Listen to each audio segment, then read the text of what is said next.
That's actually my name every day, but we are hosting this event today. We're doing an event throughout the entirety of this day under the Indigenous Food Lab. I have a company called the Sioux Chef. We're based in Minneapolis. We focus on Native American foods and Indigenous foodways. And throughout the whole day, we're having different speakers, presenters, and cooking demos, and just kind of having fun to be able to have a little bit of a Native American presence here at the fair.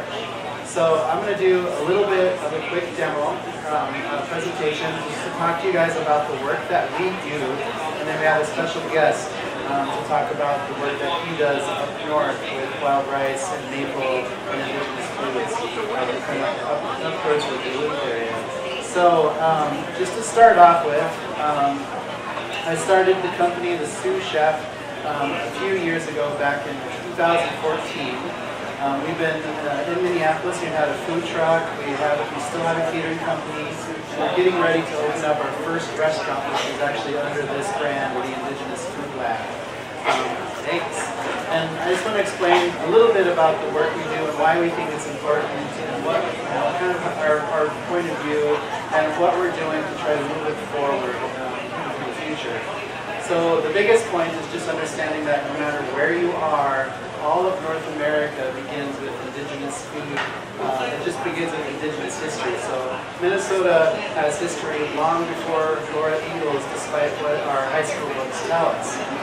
So, and it's just important to note, to understand, because people have been living here for a long time, and people have obviously been eating foods for a long time. And as a chef, it's really exciting to think about why these foods are important. These flavors that we can discover literally right outside our back door. But the problem is, like, why aren't there Native American restaurants everywhere? Because we have large cities like New York, LA, Chicago, San Francisco, and there's zero Native American restaurants in these huge cities. And that seems kind of insane because we still have a lot of Native American people. No matter where you are, again, there's Native American people, there's Native American history. There should be Native American restaurants everywhere. We should be showcasing this immense amount of awesome diversity that we have around Native American foods. So to really understand why there aren't Native American foods, we just have to understand a little bit of history. So we talk about doing pre-colonial foods and decolonizing our diets. And just to understand that term, first you just have to understand colonialism. So the easiest way to understand colonialism, Google. Colonialism is a policy or practice of acquiring full or partial political control over another country, occupying it with settlers, exploiting it, and exploiting it economically, which is something that we've seen in history over time a lot, especially staying under Europe. We've seen European colonialism on a massive scale throughout the world, affecting countries like Africa, India, Southeast Asia, Australia, New Zealand, Hawaii, North and South America, right? But what people don't always really realize is how recent in U.S. history this kind of form of conquering indigenous peoples happened. So when our country was brand new in the late 1700s as its own government, over 80% of the entire what is the U.S. is still completely under indigenous control. And this little graphic will show you in a timeline like how fast indigenous people lose control over their lands. And it really doesn't even happen until the 1800s, especially after the Civil War. So after 1840, we see the whole entirety of the U.S. just get swallowed up. And during that time period, indigenous peoples are losing their lands and losing their culture, they're losing their foodways. And it's a really traumatic time. And for me, like, my great-grandfather was born in the 1850s, and he was 18 during the Battle of Little Bighorn. So during his lifetime, he saw living traditional on the plains, utilizing all that traditional knowledge that they had. And by the end of his lifetime, had seen everything flip over to the complete loss of Lakota land, the decimation of bison, just like all the bison almost basically completely disappeared, and just a huge loss of life and foodways that happens. And really, the biggest way that people were able to the way the U.S. government was able to take over so much land in a short time possible was really by controlling the foods. So when you read history, you see it on a massive scale. So you see them burning crops on the East Coast, burning food storages, destroying bison on massive scales. So that's just a picture of thousands of bison skulls because they were just going crazy and just taking them for their hides and just leaving the meat to rot there out on the plains. And the loss of this really important animal was such a big piece for so many tribes throughout a huge part of what is the central part of the U.S. and parts of Canada. But we see it in other ways too, because we've seen it in destruction of, in the Pacific Northwest, they were destroying fields of camas root and bitter root and things that people were utilizing as staples. And it's just really tough. But what really kind of helped seal the deal for us to really lose track of our indigenous foodways was the loss of the education around what we did, because as indigenous people, we've always passed down knowledge generation after generation after generation. Men were taught things, boys were taught things, mothers were teaching their daughters things, and so on. And this education just waterfalls down. So thousands of years of generational knowledge was built up of how to live sustainably within our landscape. Indigenous peoples have that knowledge of how to live sustainably using just plants and animals directly around us. And it's such an important lesson that we all can learn from and benefit from today. So we have things like the boarding school system that started out after the conquering of mostly the West, where a lot of these children, they should have been learning how to garden, how to farm, how to forage, how to gather, how to produce foods, how to preserve foods, how to build crafts, how to hunt, how to fish, how to do all of this. They should have been learning all those lessons as indigenous peoples. Instead, they were forced to not speak their native languages, not learn about their native stories. They were forced to learn trades like carpentry, house cleaning, stuff like that. So thousands and thousands of generations come to a screeching halt. All that educational knowledge stops during that time period. And we see those boarding schools pop up in all over the U.S. So for me, growing up in post-colonial Native America, like a lot of us have on tribes, if we're from a Native American tribe, this is what our pantry looked like. Some of us did hunt, some of us did fish, some of our families still have been collecting wild rice. There's still bits and pieces of things that are still traditional out there that we still have maintained, but overall we lost a lot.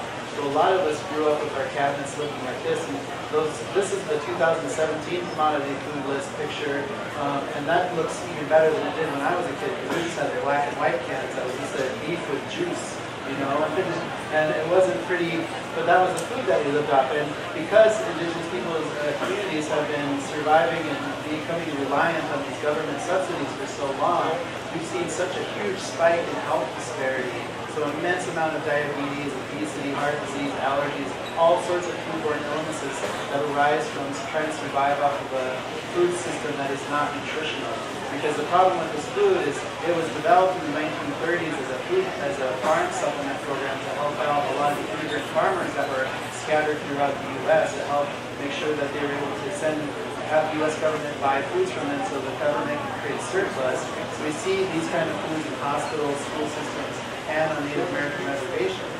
But the problem with this program is it's never been nutritional. It was only about that surplus. And that program's completely broken nowadays anyways, because most of those small family farms are bought out by larger agriculture, so big corporations. So a lot of that money is pocketed right back into big corporations. So the whole program's not even doing what it had set out to do in the beginning. But it's just detrimental to the health of the people that have to survive off of these foods, because there's not a lot of healthy food that can be utilized within this thing. There's high glycemic, there's a lot of starch, there's a lot of carbs, there's bad fats, there's just over-processed, super cheap foods. So the other piece is Indian tacos, because a lot of people always celebrate Indian tacos as indigenous foods, and we grew up with it, we love it, but there's absolutely no rhyme or reason why Native American, indigenous Indian tacos should represent every single indigenous person across Native America, because we're too diverse, right? And plus, we didn't even have any of this stuff. We didn't have wheat flour. We didn't, this comes from government supplies of flour, salt, lard, sugar, and sometimes when that's the only staple you have, that's the best thing you can do, and you can stay alive off of it. And it tastes good too. It tastes good. Everybody loves it. It's just not good for you. And I'm sure you can find some at the state fair somewhere if you look around. But we just wanted to start with the work that we do to showcase how much more cool stuff there is to learn about Native American foods, because there's a lot of cool foods out there. So to understand indigenous food systems, the best way to do that is really to look at how diverse our regions are. First, just think about we've got mountains, we've got these great lake areas, we've got plains, we've got desert, we've got coastal regions, we've got rainforests, we've got Arctic regions, and indigenous peoples were living in every single corner of this whole continent, right? And to better see how diverse it would look like if you were to see indigenous peoples everywhere, well, just think about what we still have left to do. It's 634 tribes in Canada, 573 in the U.S., and 1/5 of Mexico still speak indigenous languages. So there's an immense amount of diversity, and the easiest way to see that is to look at an indigenous language map. So if you look at the mother tongues that are out there, if you put those on the map, you can see how diverse it's a very complicated system to understand indigenous food, because you have things like wild foods, agriculture, permaculture, seed saving, ethnography, culture, fat production, food preservation, medicine, nutrition. There's so many pieces to it, right? So for us, the best way to do that was first off just to reconnect with the earth, to start to learn the plants again. So that was one of the first things we started to really do, was really get out there and learn plants, to stop calling everything a weed, because if you use the term weed, that just means you don't know what it is, So we can do better than that. And we should be teaching some of this very useful information. We should have a lot more education and knowledge around botany and planetary education of plants around us, because we can see how beneficial just the knowledge of knowing what the plants are around us can be. It's so much food, But it's unfortunate that most of our kids get eat more Kardashians and they can't eat some cheese, right? And that's our fault. They're not teaching that. So if you just take a moment to look around, you start to see so much color, so much flavor, so much vibrancy. This is just walking around North Dakota Plains for an hour, just finding all sorts of tons of food and flavor out there. And just understanding how staples work, because this is a picture of Tinsula. A lot of Lakota families grow up with this. We harvested this right out of the prairies as we were kids. This is Camas roots. This was a huge important staple for a large chunk of the Pacific Northwest. Wild rice, we're so lucky to have this really beautiful asset here in Minnesota. It's one of the few places in the entire world that this stuff grows in. And people are still harvesting this stuff the way they always have. You don't need petroleum to harvest this resource. You don't have to damage the waterways to get to it. So people are still building their own canoes, building their own knockers, getting out there. Wild rice season is just starting right now. So it's an exciting time. And it's just important to think about why, it is important to think about why it's important to protect those resources with waterways, because a long time ago, wild rice used to stretch all the way up to parts of New York. Today, you can barely find it in parts of Michigan, but mostly it's condensed in northern Minnesota, parts of Wisconsin, and bits of Canada, and we've lost a lot of it. We're still losing it. We're seeing climate change happening in real time. We're seeing it still slowly dissipating northward, little by little, because of that. But it's just something that's so vibrant. If you only know the thick, black, hard wild rice that comes out of the rice growing pack, and you haven't really experienced the true traditional wild rice that we have. And you can find some in the States, because our next speaker is going to be talking about their business with hand-harvested wild rice. And it's such a beautiful thing. It's been keeping families happy and healthy for such a long time. Maple syrup is something that we all celebrate here. Even in the desert, where all the plants look like they want to hurt you or maim you. But as indigenous peoples, they were their families. They knew how to live with them. They knew how to harvest health and life from them. Or the oceans, collecting seaweeds and seeing, if you're on the coastline, you have a whole other world of plants and animals to utilize in the food system. Agriculture is another really important part that's really helped us. A lot of people might know about a three systems mound system, where you grow the corn stalk, you put the beans around it, and beans follow up the stalk, and then you put the squash down around it, and squash helps cover it off the ground to keep other plants out, and it's this nice symbiotic kind of growing system. But we're still even more diverse than that because this is more of an East Coast style farming system. When people were first showing up down in Mexico and looking at what was next to the city, back then, they saw they had these raised beds and they thought they were floating gardens, but they were just these raised beds out of the water. And it was such a beautiful agricultural system that was able to keep, you're able to keep utilizing that soil over and over again because it just kept that water, that soil so nutrient rich by being inside that really clean water with all that fish and everything that's in there. And it's just nobody's farming like this anymore out there. It's probably one of the most sustainable agricultural systems that man has ever seen. And it's a huge feat to be able to come up with a system as clean and sustainable as this. Or even in the desert where you can't really imagine just moving down to Albuquerque and wanting to start farming there because it's so hot. But people have been farming there for thousands of years and being able to select seeds that were able to slowly become heat resistant, drought resistant, and to thrive in a really hot desert area is amazing. They're using this waffle system back then that helped kind of cool moisture and just helped create a really healthy farming system. Or way up here in North Dakota, this is Buffalo Bird Woman, who there's a book about her called Buffalo Bird Woman's Garden. So she's a Hidatsa woman in North Dakota, and she writes about farming as a Mandan. As a Hidatsa, some of her surroundings like the Mandan and those guys would farm, but she's using a buffalo shoulder road hoe. She's really more of a road system. And they've been growing food out in these regions for a couple thousand years. So it's really amazing to think, and it's beautiful that we still have any indigenous seed stock alive, because we lost a lot in the U.S. when we pushed it to the north and west. A lot of seeds just disappeared completely. And we're so lucky to have that vibrancy and just all this diversity and these beautiful, beautiful produce that are still out there. So for us, we just took all that knowledge and try to understand all the old techniques that people utilize, like the mixolization of corn, which is basically processing corn into hominy or fazole, which is like nowadays. Like doing something as simple as adding wood ash to the water to cook it over, which enables the skin to become loose, and then the fat is up the kernel itself. But what really happens is it makes the corn soluble for your body, so you're able to intake all of these beautiful minerals like calcium, potassium, magnesium, iron, zinc, you can live really healthy out of just corn products and with a few other supplements. But it's a technique that no matter where corn went, the process of mixolizing the corn followed it. So it's such a really important technique.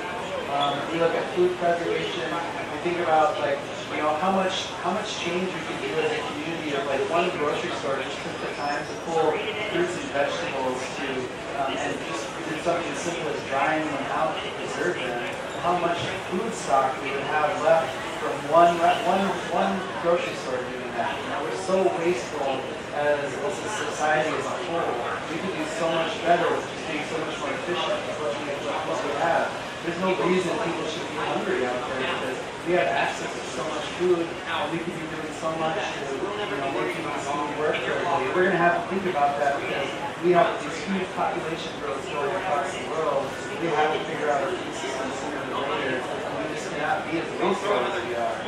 For an example like us, as a culinary group, we make sure that we save all the seeds to get them back into the hands of the farmers because we have to continue that cycle because one squash can grow hundreds more fruit, So for us, it's just reclaiming these indigenous foodways and so bringing on a bunch of young indigenous chefs, anybody who's interested in working with us, making it part of our daily lives to learn about this, to make our own pantries taste like where we are, making foods and flavors. So I take things like cedar, cranberries, wild rice, rabbit, maple. You can stand on one lake in Minnesota and see all those ingredients from one week. You just look around, right? So there's no reason that we can't make food taste like exactly where we are. And Native people have been doing this for a long, long time. And they're beautiful and they're healthy foods. And it's fun to be able to put artistry on the place and make things for free. That's just our own expression. The real value is the food itself, the stories that the food has to share, and the endurance and resilience that those foods have to get to this point today to where we are. So we created businesses like the Tonka Truck where we had, we serve only indigenous foods. We cut out all European ingredients, there's no dairy, no wheat flour, no processed sugar, no beef, no pork, no chicken. We're just using game, fish, birds from our region. We're using wild rice, we're using all these farm goods, we're using a whole bunch of wild foods around us. We have plenty of foods to be able to make that happen. We can do that pretty much anywhere. Again, no matter where you are in North America, you're standing on indigenous land, and there's history and people that live there, and there's methods and flavors of health sitting there, no matter where you are. So we can do this over and over again. And for us, it's really about getting this knowledge back into the tribal communities and making it a part of their lives again, and teaching their children how to utilize these foods and making a difference for the future, because we want to eventually break free from that commodity food program and become sustainable like we always have been. Because as indigenous peoples, we had never had to pay for food before. That was a construct that came over with colonialism. We just worked really hard for our people to work together for us here.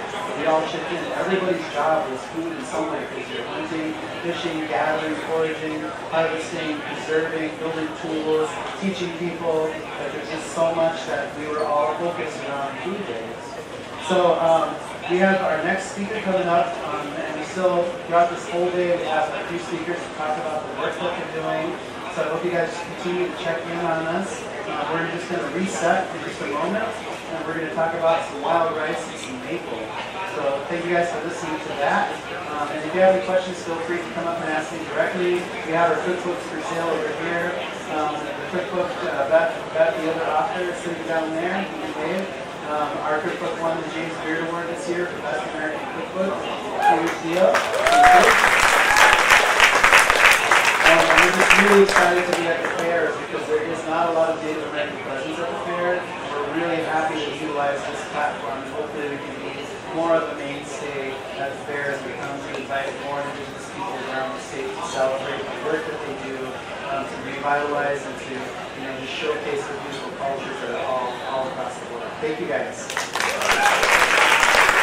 Restaurant, which is actually under this brand, the Indigenous Food Lab. Thanks.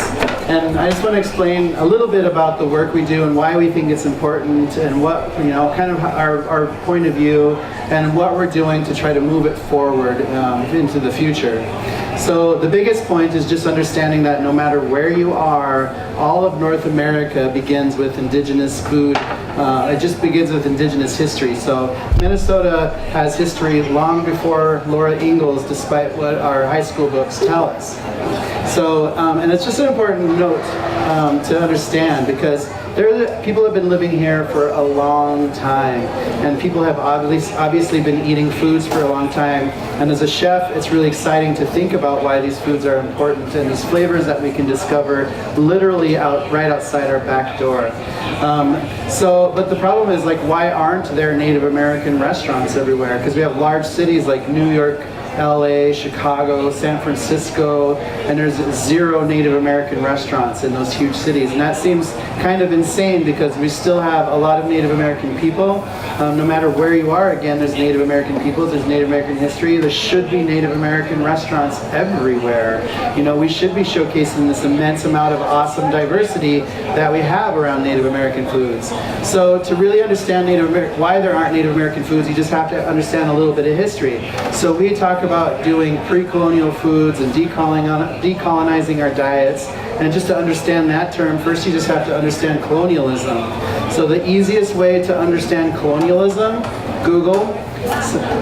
Colonialism is the policy or practice of acquiring full or partial political control over another country, occupying it with settlers, exploiting it, and exploiting it economically, which is something that we've seen in history over time a lot, especially stemming out of Europe. We've seen European colonialism on a massive scale throughout the world, affecting countries like Africa, India, Southeast Asia, Australia, New Zealand, Hawaii, North and South America, right? But what people don't always really realize is how recent in U.S. history this kind of form of conquering indigenous peoples happened. So when our country was brand new in the late 1700s as its own government, over 80% of the entire what is the U.S. is still completely under indigenous control. And this little graphic will show you in a timeline like how fast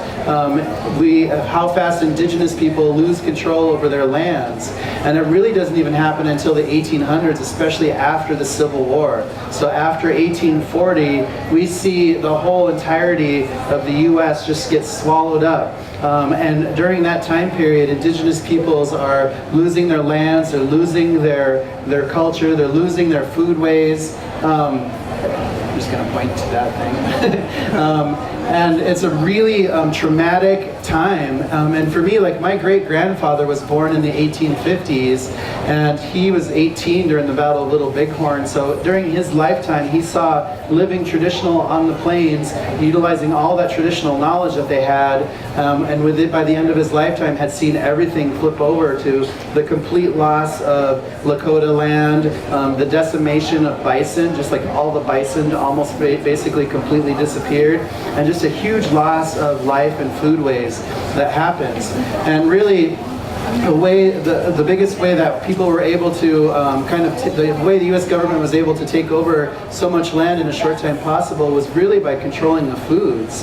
So when you read history, you see it on a massive scale. So you see them burning crops on the East Coast, burning food storages, destroying bison on massive scales. So that's just a picture of thousands of bison skulls, because they were just going crazy and just taking them for their hides, just leaving the meat to rot there out on the plains.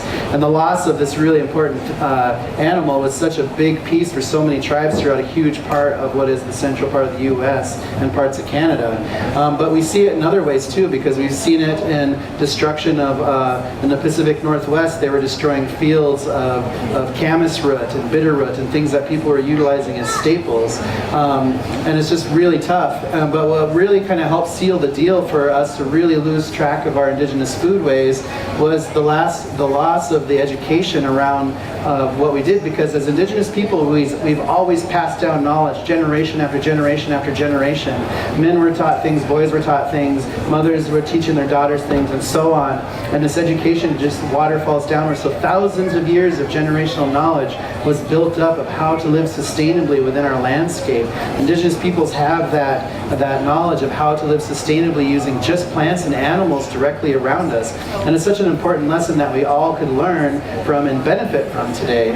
So we have things like the boarding school system that started off after the conquering of mostly the West, where a lot of these children, they should have been learning how to garden, how to farm, how to forage, how to gather, how to produce foods, how to preserve foods, how to build crafts, how to hunt, how to fish, how to do all of this. They should have been learning all those lessons as indigenous peoples. Instead, they were forced to not speak their native languages, not learn about their native stories. They were forced to learn trades like carpentry, house cleaning, stuff like that. So thousands and thousands of generations come to a screeching halt. All that educational knowledge stops during that time period. And we see those boarding schools pop open all over the U.S. So for me, growing up in post-colonial Native America, like a lot of us have on tribes, if we're from a Native American tribe, this is what our pantry looked like. Some of us did hunt, some of us did fish, some of our families still have been collecting wild rice. There's still bits and pieces of things that are still traditional out there that we still have maintained, but overall we lost a lot. So a lot of us grew up with our cabinets looking like this, and this is the 2017 commodity food list picture, and that looks even better than it did when I was a kid, because we just had the black and white cans that would just say beef with juice, and it wasn't pretty, but that was the food that we lived off. And because indigenous people's communities have been surviving and becoming reliant on these government subsidies for so long, we've seen such a huge spike in health disparity. So immense amount of diabetes, obesity, heart disease, allergies, all sorts of foodborne illnesses that arise from trying to survive off of a food system that is not nutritional.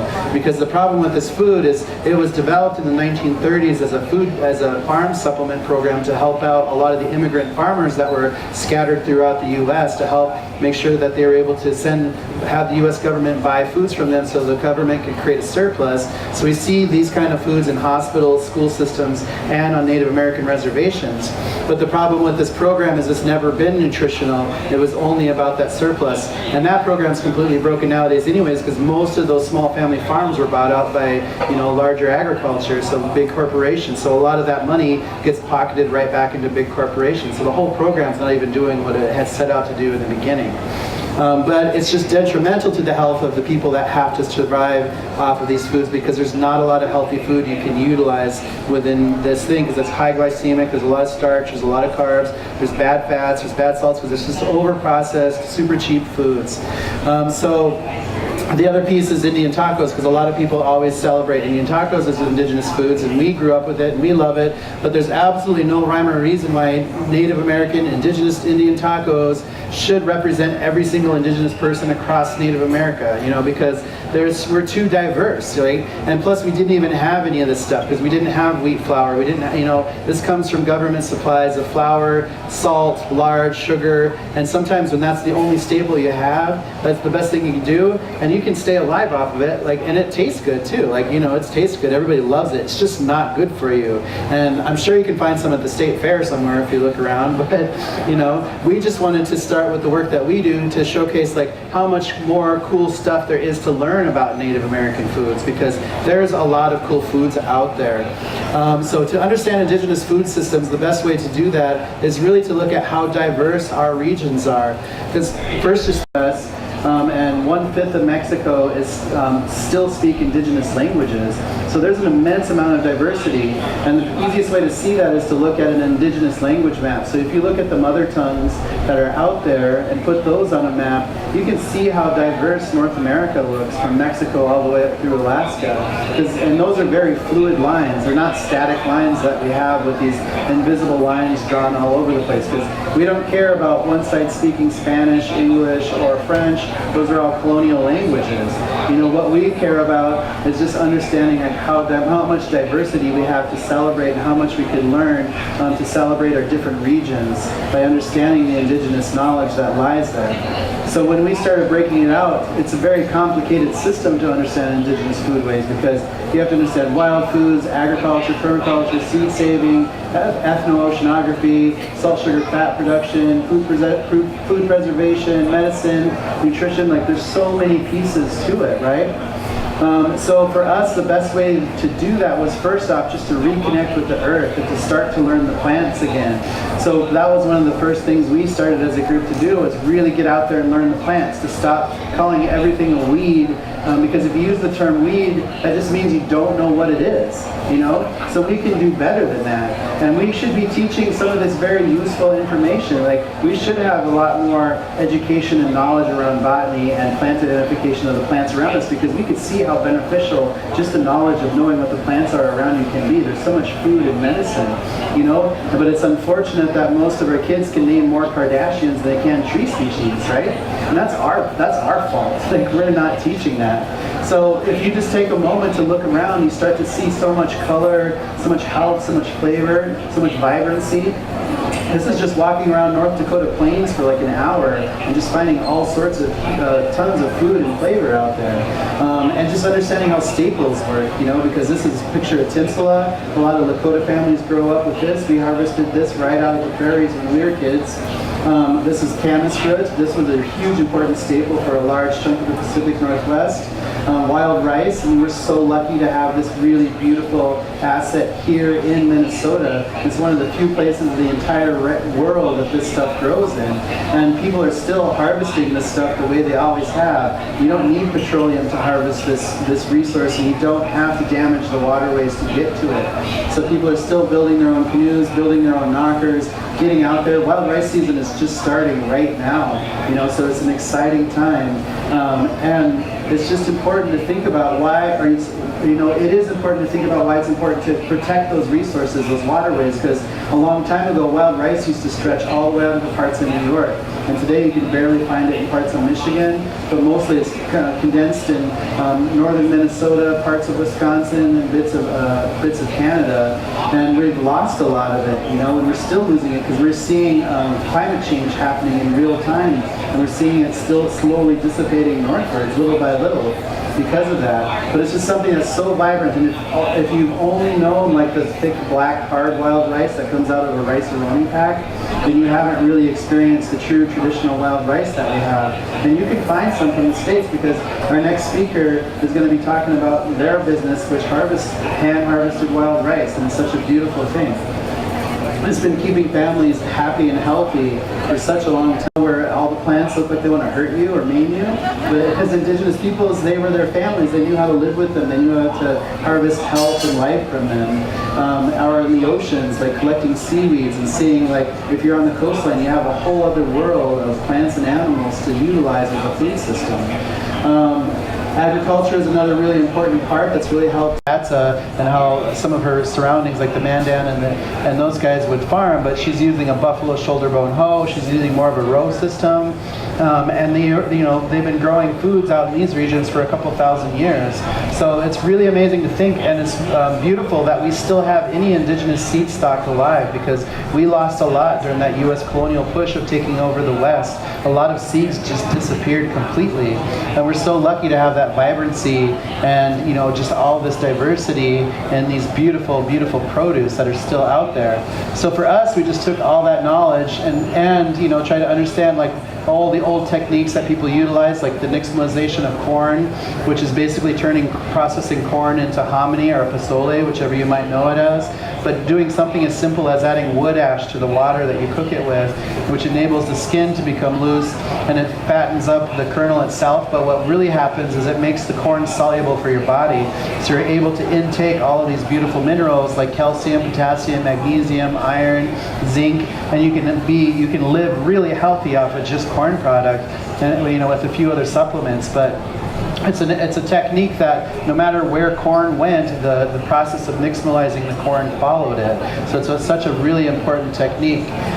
We look at food preservation. We think about how much change we could do as a community if like one grocery store just took the time to pull fruits and vegetables and just did something as simple as drying them out to preserve them, and how much food stock we would have left from one grocery store doing that. We're so wasteful as a society as a whole. We could do so much better with just being so much more efficient with what we have. There's no reason people should be hungry out there, because we have access to so much food, and we could be doing so much to making this food work for everybody. And we're going to have to think about that, because we have these huge population growths going across the world. We have to figure out our food system sooner than later, and we just cannot be as wasteful as we are. To that, and if you have any questions, feel free to come up and ask me directly. We have our cookbooks for sale over here. The cookbook, Beth, the other author, is sitting down there. You can wave. Our cookbook won the James Beard Award this year for Best American Cookbook, which is a huge deal. Thank you.